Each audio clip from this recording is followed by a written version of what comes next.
মানুষের ডেডিকেশন কোন পর্যায়ে যেতে পারে, for him to do this, without applause.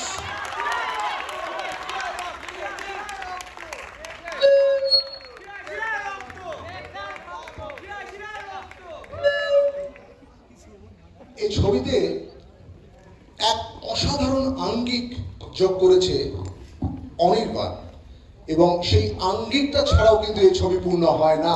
Anirban as ভাগবত,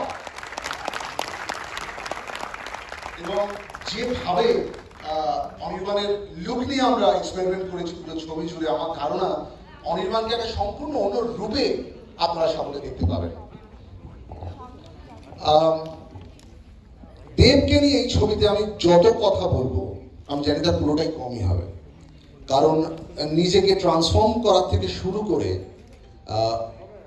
এইরকম ফিজিক্যালি ডিফিকাল্ট একখানা ছবি, ওর যে কতবার চোট লেগেছে বোধহয় নিজে ভুলে গেছে, এবং একবারের জন্য কিন্তু বলেনি যে আমি পারছি না। ওই অসম্ভব ফিজিক্যাল স্ট্রেনটা নিয়ে, চোটগুলো নিয়েও কিন্তু দিনের পর দিন খেটে গেছে, লড়ে গেছে।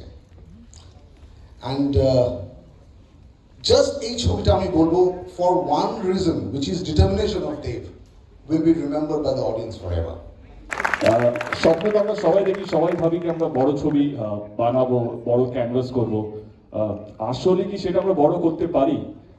আসলে কি আমরা দর্শকের মনে ওই বড় ক্যানভাসটাকে বোঝাতে পারি? আমার মনে হয় অন্তত ছবি রিলিজ হওয়ার আগে আমার একটা 15 বছর এক্সপিরিয়েন্স দিয়ে বলতে পারি কি ধ্রুবদা এই ছবিটা অন্তত সেই জায়গাটা করতে পেরেছে। আপনারা যখন ছবিটা রিলিজ হবে আপনারা হয়তো বুঝতে পারবেন। তো আমাদের গোলন্দাজের টিমের পক্ষ থেকে অনেক আনস্পোকেন হিরো আছে, এখানে আমি জয়কে দেখতে পাচ্ছি, কেউ অভিষেক এনে। তো এইটাই হলো, আমি বুঝতে পারছি আমরা সবাই বাড়ি যাওয়ার তাড়া আছে, কারণ এখানে তো ডিনারের কোনো ব্যবস্থা নেই। I can understand.